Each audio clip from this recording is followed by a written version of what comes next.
Hey, I hope you guys are doing good today. We are going to be watching some tasting history with Max Miller, and this is airline food from the 1950s. I think this is going to be really, really interesting and probably super delicious.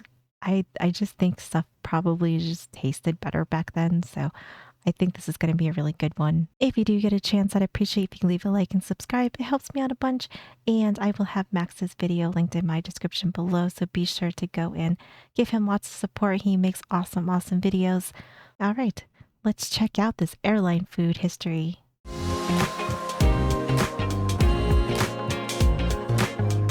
Today, on most domestic flights, you're lucky to get a bag of pretzels and a ginger ale. But back in the golden age of air travel, the 1950s, Look at this. This is so cool. I honestly don't even remember the last time I was on a plane. When was the last time you guys flew? And where did you go? What were you doing? And did you have anything good to eat? If this is like an actual picture, this is amazing. I can't even fathom being on a plane and having this show up. Well, that's crazy. And who do we have in the background? I have absolutely no idea, but it's adorable. you're lucky to get a bag of pretzels and a ginger ale. But back in the golden age of air travel, the 1950s, 60s, and 70s, pretty much every ticket came with a luxurious meal. Meals like this one from United Airlines in 1954, which includes pot roast, Delmonico potatoes, and a heavenly delight salad. So thank you to Trade Coffee for sponsoring this video as we fly the friendly skies, this time on Tasting History.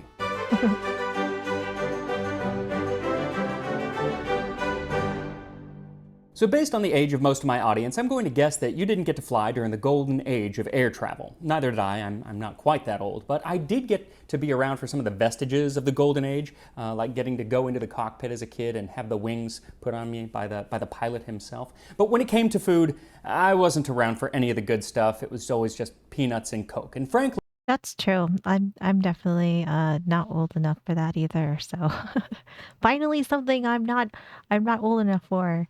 Finally.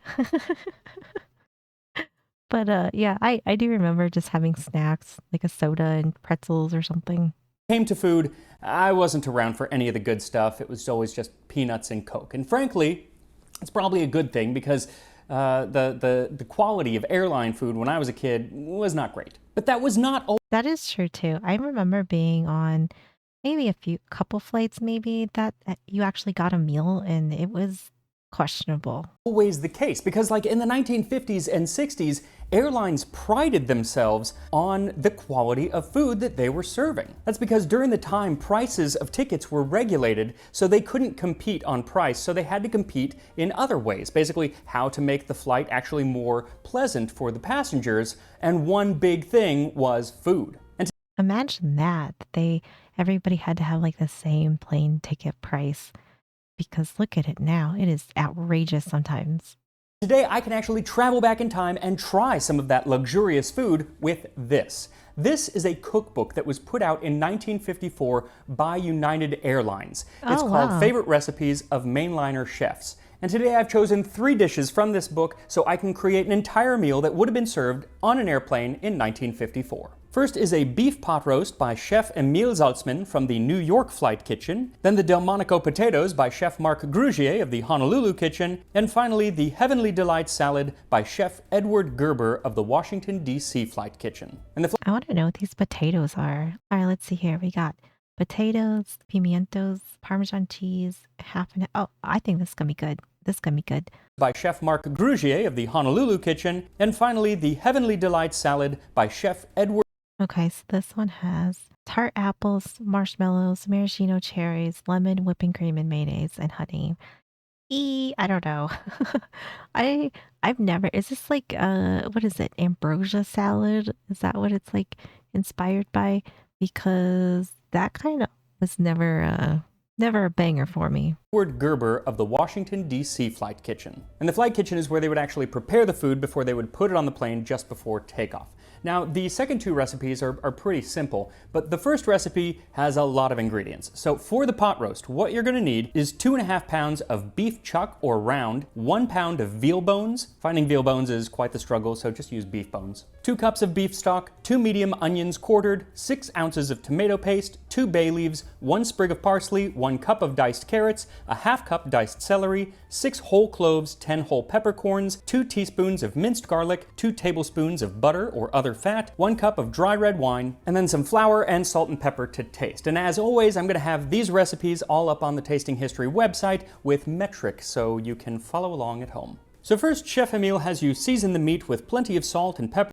Realistically, this isn't too crazy. There's not a whole lot of stuff. Like it seems like a lot, but there's like a lot of little things in here too. So this doesn't seem like it's too bad. This is 1954. All right.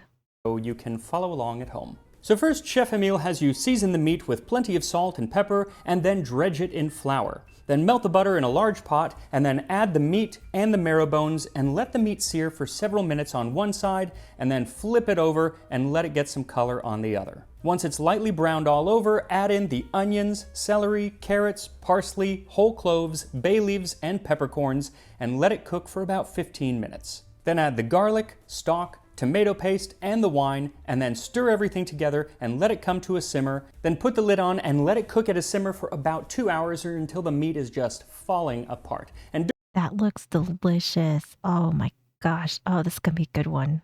during that time, you can make yourself up a cup of coffee from today's sponsor, Trade. Now, on an airline, the coffee is never really good. And partly that's because our sense of taste is all wonky up there. We'll get into that later. But also, the water tends to be really low quality, and frankly, the coffee is also often low quality as well. That last part, at least, can be rectified by getting your coffee with Trade. And you can use your Trade coffee to make Irish coffee, which was actually invented for the airlines, or by someone working for the airlines. It was invented in 1943 for passengers of a flying boat at Foynes Air Base in Ireland. Supposedly, a bunch of disgruntled passengers got off a plane, so the chef there just took some coffee and put some whiskey in it to calm everybody down, and there we have the Irish coffee. And you can drink some coffee, Irish or otherwise, while you make your Delmonico potatoes. For that, you'll need 8 medium potatoes, peeled and chopped, a half cup chopped pimentos, 2 cups half and half, and then some salt and pepper and plenty of Parmesan cheese to cover the top. So first, mix the potatoes with the pimentos, and then add a teaspoon and a half of salt and a teaspoon of pepper to the half and half, and set it on the stove to heat up just until it simmers. Then pour all of that over the potatoes, making sure the potatoes are covered, and then set the dish in the oven at 375 degrees Fahrenheit, 190 Celsius for about an hour and a half, or until the potatoes are totally cooked through. Then take it out of the oven, up the oven to 400. Ooh, this looks good. Oh, it looks delicious. Oh my gosh, I want some potatoes. Potatoes are totally cooked through. Then take it out of the oven, up the oven to 400 degrees, sprinkle a bunch of Parmesan cheese to cover the top, Oh and return it to the yeah. oven for 5 more minutes. Everything's better with cheese. Oh God, this is gonna be so good.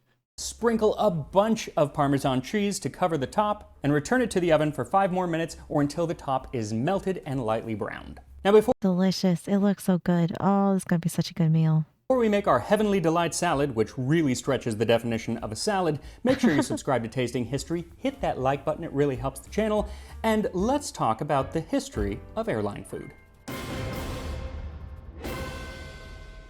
So before we get into the history, I want to mention this wonderful resource that I used called Food in the Air and Space by Richard Foss. It's a wonderful deep dive into the history of food in the air, not just airlines, but in space, and even he goes all the way back to the 18th century with hot air balloons. It's fantastic. Oh, that's Check it cool. out if you are interested in this topic.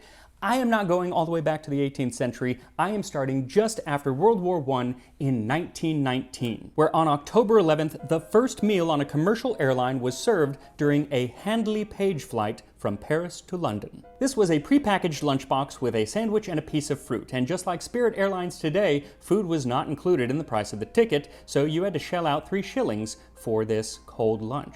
And pretty much for the next That seems like a lot for back then, for like a sandwich and a piece of fruit. Maybe I'm wrong. I guess I don't know currency like that very well, but that seems like a little much. So you had to shell out 3 shillings for this cold lunch. And pretty much for the next decade, all meals on planes were cold. Like the Western Air Express meals on flights between Los Angeles and San Francisco, where cold fried chicken, potato salad, and sandwiches were catered by the Los Angeles-based Pig and Whistle, which That doesn't really sound bad though. Even I mean, I've eaten cold fried chicken, like like you get some and you eat more the next day. It's delicious. I guess I'm not really that picky when it comes to stuff like that, but fried chicken and some potato salad, I'm good. I'm good. potato salad and sandwiches were catered by the Los Angeles-based Pig and Whistle, which sadly only closed a couple years ago. The same year Oh wow, so it's around for a long time. that they were serving cold fried chicken, 1928, Lufthansa upped the ante with the first hot in-flight meal on flights from Berlin to Paris, where the food was made on the ground and then kept warm in insulated containers. This began airlines' increasing desire to provide passengers with the best and most cutting-edge cuisine available. The issue was keeping it warm because, especially on a longer flight, those insulated containers just didn't really cut it. And so if you wanted to heat the food up on the plane, you had to have an oven built on the plane, and most planes just weren't that big. But the flying boats of the 1930s were. And Pan American Airlines, Pan Am, installed galleys on many of their clippers so they could not only reheat the food, but actually cook it. They Is this what this looked like? This is crazy. I would have loved to be in one of these planes. even had a dedicated dining room aboard with tables and white tablecloths, so it was That's more like cool. eating in an actual restaurant. United Airlines I bet this was just like a whole experience. Oh my gosh, this is so cool. Yeah, I definitely would have probably enjoyed this. white tablecloths, so it was more like eating in an actual restaurant. United Airlines soon followed suit and began installing kitchens on their planes where they would serve not cold but hot fried chicken as well as Ooh, freshly yeah. scrambled eggs. This is also around the time when United Airlines really began priding themselves on the quality of their food. By the way, this is not sponsored by United Airlines, just talk about history. Maybe it would have been nice if they had sponsored it, though once I get to the part about flight attendants, stewardesses, and how they train them, they'd probably revoke that sponsorship. We'll get Oh to no. that. Whoa, what? Oh gosh. What happens? Oh man.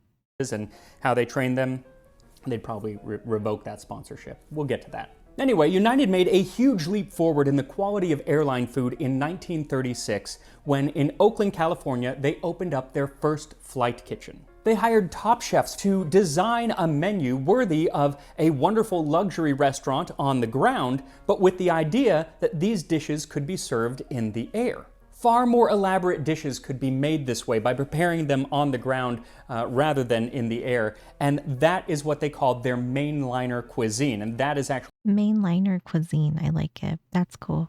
These trays look so delicious. I mean, all of this looks good to me. rather than in the air, and that is what they called their mainliner cuisine, and that is actually what we're cooking from today. It's those dishes that they created. Other airlines quickly followed suit, and menus from this time period really show how fancy airline food could get. Mignon of veal with Russian sauce, Boston wow. cream pie, or an entire Irish-themed meal on St. Patrick's Day 1940 with a Dublin-style leg o' lamb stew. Oh yeah, so they are going like above and beyond in this airline food. You're lucky if the meat you get is meat, I think. at this point in time. Or an entire Irish-themed meal on St. Patrick's Day 1940 with a Dublin-style leg o' lamb stew. European airlines were going extra fine dining by serving everything from lobster to foie gras to peach melba. Now the next big technological leap came, as many technological leaps do, from a military contract.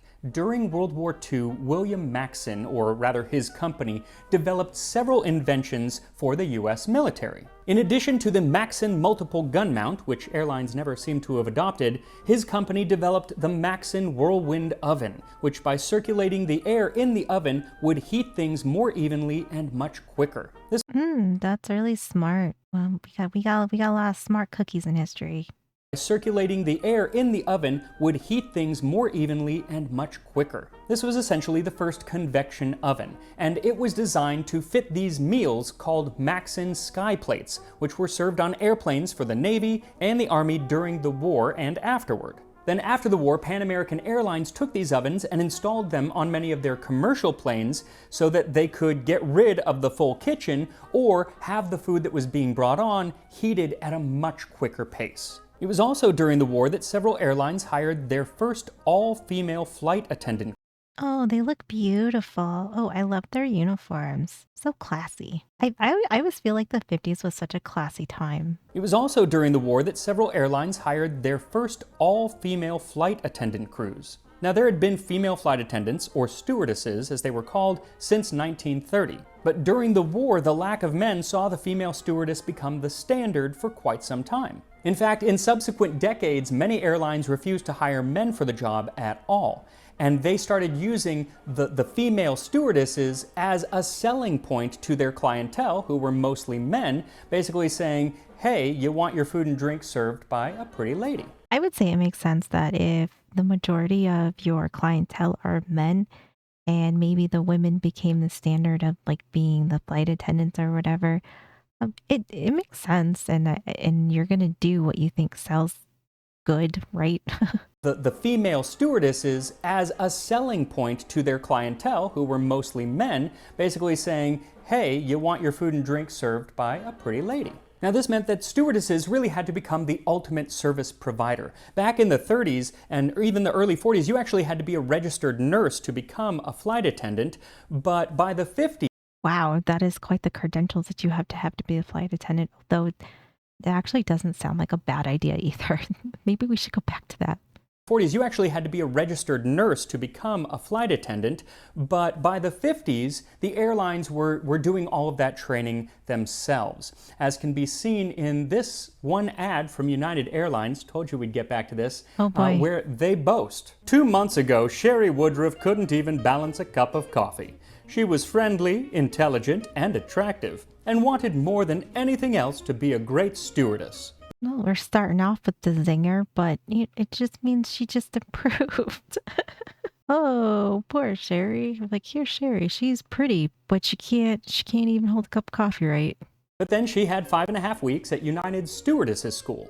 We taught Sherry how to serve a gourmet dinner, how to soothe a first flyer, how to apply everything from makeup to first aid. Today she can warm a baby's formula with one hand and pour 4 cups of coffee with the other. They actually use these ads to entice young women to apply to learn the skills not of a great stewardess, but of a great housewife. I don't actually think that ad was bad though, especially for that time period. I bet that probably reeled a lot of women in. Apply And you kind of had like a career too, and you got to fly. I think this would sound exciting for probably a lot of women. to learn the skills not of a great stewardess, but of a great housewife. They even went so far as to imply that on one of the flights is the best place for you to secure a husband, as can be seen in this 1967 ad. Old maid, that's what the other United Airlines stewardesses call her. Oh my God, that's. Oh man, old maid. Oof. Because she's been flying for almost 3 years now. You've been flying for 3 years and you're an old maid. Oh my goodness. Okay, that might be a little much. United Airlines stewardesses call her. Because she's been flying for almost 3 years now. The average tenure of a United stewardess is only 21 months before she gets married. Maybe that's why more people fly United than any other airline. Old maid, and then you want to try to get married on there, or saying that they have old maids. You could just start hag maxing, right? Everyone gets warmth, friendliness, and extra care, and someone may get a wife. Of course, as soon as they did get married, United would fire them, and that wasn't deemed illegal until 1971. They also had a mandatory retirement age of 30. Now, during the 50s and 60s, Up 30. Oh my gosh. Yeah, well, because once you hit 30, you just look old as shit, apparently. That's what I keep hearing. they also had a mandatory retirement age of 30. Now, during the 50s and 60s, the airlines would actually use the stewardesses and the cuisine in tandem to sell passengers on their flights, especially with something they called themed flights. Like TWA had foreign accent flights. These were themed Italian, French, Old English, and Manhattan penthouse. The flight attendants wore costumes. Is that like an accent? Italian, what? New York Italian penthouse? Is that like a thing? Italian, What? French, Old English, and Manhattan What? penthouse. The flight attendants wore costumes, like the English flight, they would wear like a wench costume, and then they would also play music from whatever country it was. Oh, okay, okay. I misinterpreted this.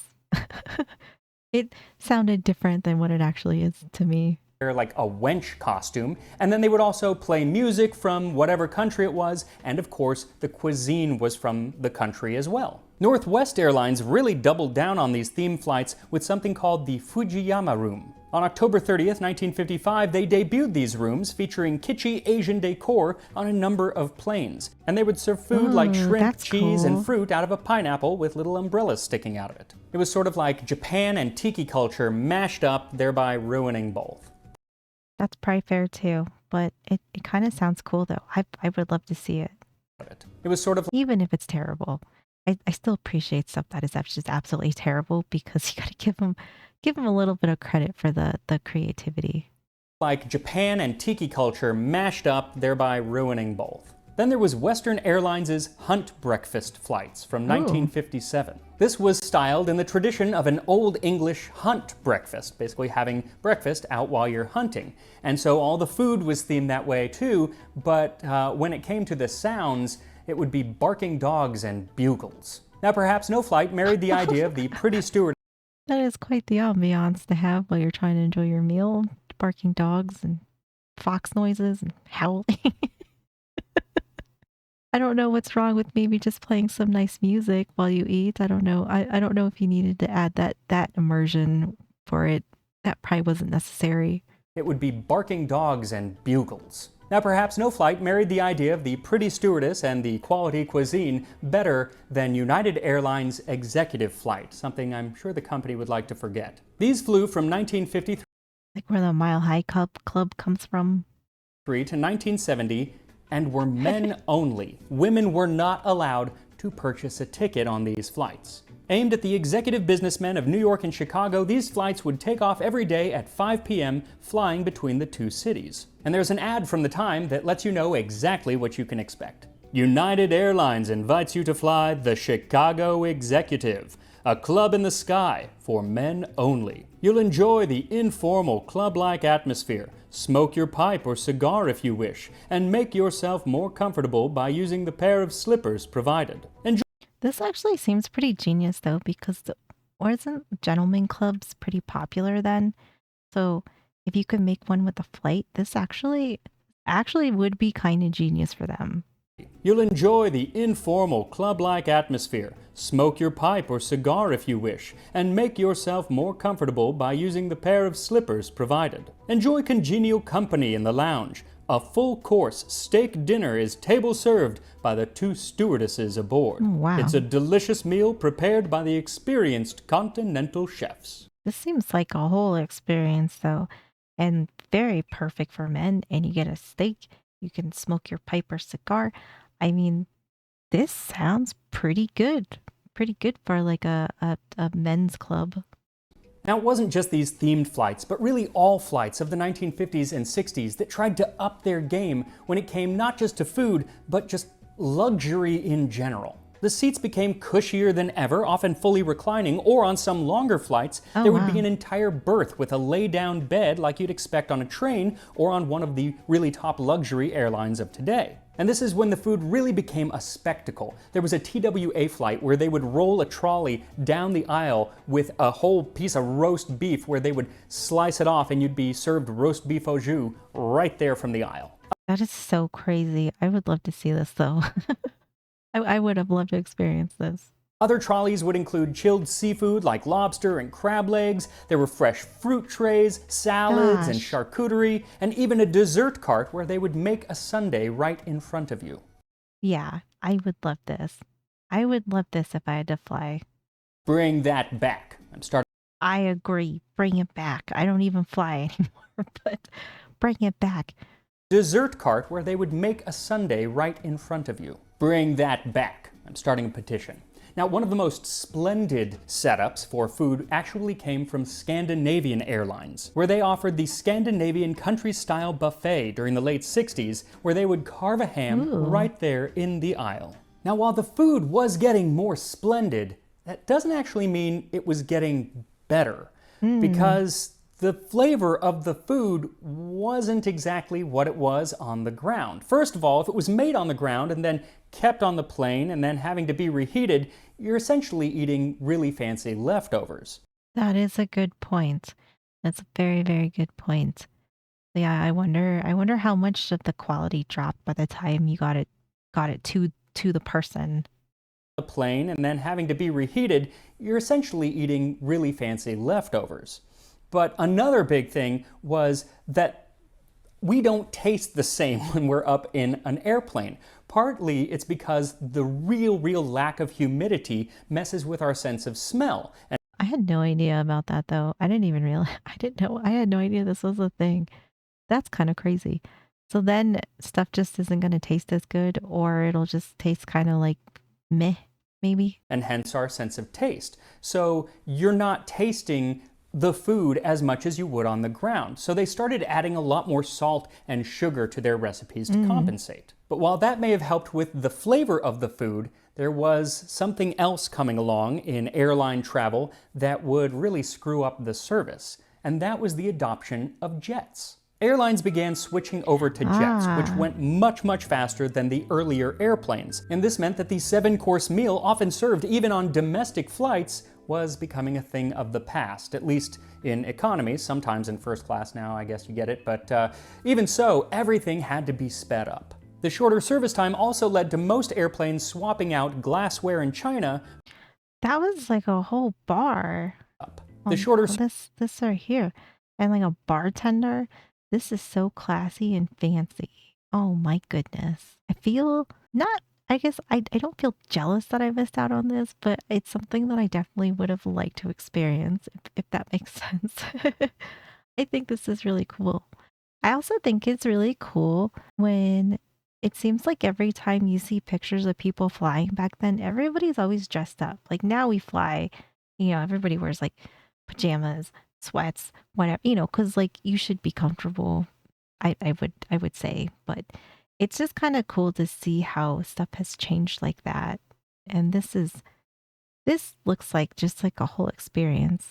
service time also led to most airplanes swapping out glassware and china for plastic trays and plastic forks, because unlike the china, you didn't have to clean it right then and kind of stack it nicely, which took a lot of time, but rather you could just toss it in a bin and deal with it when you landed. Though this was published in 1954, and they're already eating off of plastic, so Yeah.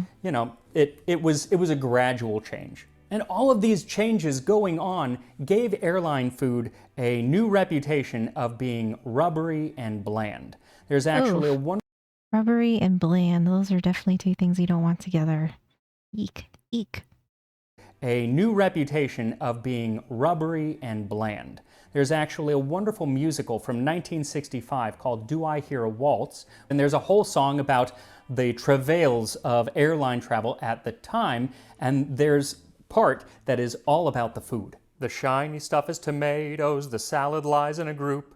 The curly stuff is potatoes, the stuff that moves is soup. Anything that is white is sweet, anything that is brown is meat, anything that is gray, don't eat. And Oh my gosh, they roasted it. This is a pretty catchy little banger though. is sweet, anything that is brown is meat, anything that is gray, don't eat. And, that was kind of the reputation for the next few decades. Of course, this change in the quality of the cuisine really only affected the economy class or coach class. And nothing exemplifies this kind of divide between coach and first class at the time better than the Great Sandwich War. See, it was 1958, and the International Air Transport Association, who made sure that all planes around the world were following the same rules, decided to allow for the first economy tickets to be purchased in transatlantic flights. But because they were going to be less expensive than the average ticket, they had to take stuff away, and this meant that nobody got any any hot food who purchased this. All they could get was a sandwich. But there was Pan Am, an American airline, who said that a sandwich was some meat with bread, and then there were the European sandwiches, and they went all out. You'd get 5 slices of ox tongue, a lettuce heart, asparagus, and sliced carrots on a slice of bread. Or I've never had ox tongue. Is that good? Is this like a good choice for a sandwich? I mean, just because it sounds odd to me doesn't mean it's not good. But this is a whole sandwich war that we got going on here. Damn, who knew? Who knew the airlines were gonna have a sandwich war? Not me. I wouldn't have guessed that one. Ox tongue, a lettuce heart, asparagus, and sliced carrots on a slice of bread. Or 5 slices of liver pate, fried crisp bacon, mushrooms, and sliced tomato on a slice of bread. Basically, it was a whole meal on a slice of bread, so it was a sandwich. And Pan Am was like, well, they're using that to their advantage. We're supposed to be on an even playing field, so the It never, ever turns out that way. If I've learned anything from any, as far as like food corporations and businesses that, like the big empires that we see today, it nobody ever plays fair. It always gets wild. they're using that to their advantage. We're supposed to be on an even playing field, so the association had to come up with a definition of a sandwich. Oh A my sandwich gosh. must be cold, largely of bread or something similar, unadorned, self-contained, and must not include such fillings as caviar, oysters, or lobster. Basically, give the economy Okay. class passengers the meagerest food that you can possibly find, a theme which is still with us today. Why don't they just give people peanut butter and jelly? I mean, come on, peanut butter and jelly's solid. Unless you're allergic to peanuts, then that sucks. But maybe we can find an alternative for them. But I'm just, like I feel like you can't go wrong with one of those. Food that you can possibly find, a theme which is still with us today. But should you have been able to afford a first-class fare, then the great meals would have continued. And should you have gobs of money available to you, then starting in 1969, you could book passage on the Concorde. The Concorde flew between cities in Western Europe and the east coast of the US and did so at twice the speed of sound, which would get you to your destination in just 3.5 hours. Now, these Oh were flown wow. mostly by British Airways and Air France, and the cost of a ticket, depending on the time, could cost as much as 30 times the average price of an economy ticket. 30 times? Oh my gosh. You know how much FU money you would have to do this? That is, oh my goodness. Cost as much as 30 This is like private jet status, I guess. times the average price of an economy ticket. But for that, you got there a lot faster and you got quite the meal. What followed the coffee was a breakfast of fresh papaya, guava, pineapple, strawberries, and mangoes, croissants and brioche that might have come from a Paris bakery, wow. a pretty good approximation of eggs Benedict, and a soufflé Gruyère, I've never had eggs Benedict. People seem like they really like it or it's really popular, but I have never had it. all washed down with Piper Heidsieck Cuvée Diplomatique. The china, of course, was Limoges. What really ended the splendid food of airlines, as well as the golden age of air travel itself, was the age of deregulation, which started in 1978. Airfare had been regulated for decades, making it so that the only way the airlines had to compete was through perks like wonderful food and their flight attendants or stewardesses, leg room, the comfort, entertainment, or those flights where they had dogs and bugles playing throughout the cabin, that hunt breakfast. I wouldn't like that. But with Yeah, the I didn't deregulation, either. they could start to do price wars, and this was good and bad. The good part was that it dramatically lowered the price of airfare. For instance, this TWA list of flights from 1955 shows that a flight from Boston to Los Angeles cost $106. That's about $1,200 in today's money. Also, since planes were a lot slower at the time and had to make multiple stops, that flight took 12 hours. No thanks. But these Oh my gosh, yeah, no thanks. I can't blame them. multiple stops, that flight took 12 hours. No thanks. But these price drops made it so a lot more people had flying available. That is true. And I mean, for the time period, it's not like you knew that an airline was necessarily faster. Kind of everybody was probably like kind of in the same boat for the most part until, obviously now, we have a whole slew of different variations of how you can fly. But I bet it probably was a lot helpful to, people that didn't have loads and loads of money, but they could still fly. To them. But that also meant that the quality of the flight would, of course, go down. That's true too. That is true too. More seats in planes were required to make up for lower fares, which Yeah, you just gotta cram them all in there. meant a far less comfortable flight, and there were also fewer options for food, and on many flights, no food at all. This is when Southwest distinguished themselves as the peanut airline, and for most of my childhood, I recall fondly my dad coming back from business trips, always on Southwest Airlines it feels like, and he'd have his pockets just filled with these little bags of peanuts, or if I was lucky, the honey roasted peanuts, and that was wonderful. Now the early That's 80s sweet. saw the golden age of air travel, especially in economy class, come to an end. Many business and first-class flights still go to great lengths to offer quality food, often getting top chefs to prepare menus. That is true. Have you seen some of those international flight like pods? They kind of look like this. They look crazy. I don't even want to know how much that costs though. Go to great lengths to offer quality food, often getting top chefs to prepare menus for the airline. But for me, I don't really mind. I'd rather pay less and get, a stupidly expensive sandwich at the airport and just bring it on with me. The one food you should never I don't blame them for that at all. I can't even like even if I was super rich and could do that, I don't think I would. I think I'm too much of like a simple person. It almost seems like too much and just like a waste of money. bring on an airplane is French fries. I never do that. Just Yeah, don't bring something stinky on there. Whether it smells good or not, it just, or something that would be super messy. That just seems kind of rude. But yeah, I don't know. I don't know if I would. I mean, maybe I like if I had a lot of money and I could go on one of those fancy pods, I maybe do it once just for the experience. But I don't even know where I'd go, to be honest.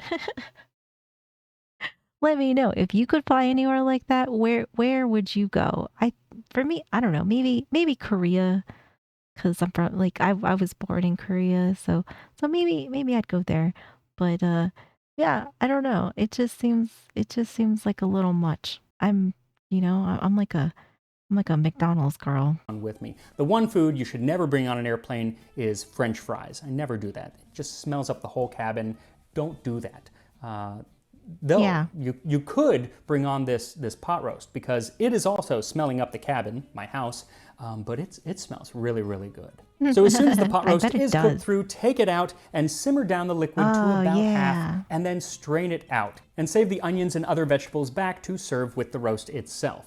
And now to prepare a very quick dessert or salad, because even though this is absolutely a dessert, it's actually in the salad section of the book. You'll need 4 tart apples cut into small pieces, then add 32 mini marshmallows and cut 8 maraschino cherries in quarters and mix those all together with the marshmallows and the apples. I'm also making a half portion because this is still going to make a lot of Heavenly Delight salad. In a separate bowl, whip a cup of heavy cream into whipped cream and then add a teaspoon of lemon juice, a teaspoon and a half of mayonnaise, and a teaspoon and a half of honey. Mix it all together, then mix it with the apples, and it's ready to go. And here we are, a full meal worthy of a United I guess that wouldn't be too bad. Yeah, that kind of sounds like a dessert. Doesn't sound terrible. Airlines flight I love maraschino cherries though. I know a lot of people think they're gross. I love them. from the golden age of air travel. I just have to show you this tray. I put the cups over Oh, there, it looks but beautiful. how cool is this? It's actually not from the 50s. It's from the, I believe the early 60s. I think they said it was about 1963 or 4. But I just thought it was so cool. It's an actual tray from the time. It even has I love that. I love that he found one that was like from the 60s too. That's so cute. I love it. Very themed, very on themed. I approve. Awesome. This food's going to be amazing. but I just thought it was so cool. It's an actual tray from the time. It even has like little salt and peppers. Oh, wow. And of course, plasticware. So I'm going to try to eat a pot roast with this. Let's give it a try. All right, even after like 60 years, the knife is pretty good. Wow. Let's go. Oh, I bet it's good. It looks good. Yeah. I knew it would be amazing because it smelled so good. It is so tender, it just falls apart. I really, really like the addition of kind of adding in the the onions and the other things that were cooking on top of it. Unless you get like a bay leaf, don't eat a whole bay leaf. But it's so flavorful, and I will be eating the whole thing over the next couple days. Now let's try the potatoes. So I think that I made a mistake and maybe didn't chop them as fine as I should have. They look good though. I mean, the flavor's great. It's cream and potatoes and Parmesan cheese. What's not to like? This is true. I mean, yeah, this combination of potatoes, never met a potato I didn't like, so. I mean, the flavor's great. It's cream and potatoes and Parmesan cheese. What's not to like? I just think that if I had diced them a little finer, the texture would be a little bit better, or at least they'd be a bit better coated with the cream mixture. Honestly, even doing these as mashed potatoes, I think that's how I prefer them. I think he's onto something with that. Oh, I bet that'd be really good. Oh, I love mashed potatoes. Honestly, even doing these as mashed potatoes, I think that's how I'd prefer them. And finally, on to our salad dessert. And get a little bit of everything, a little apple, little cherry.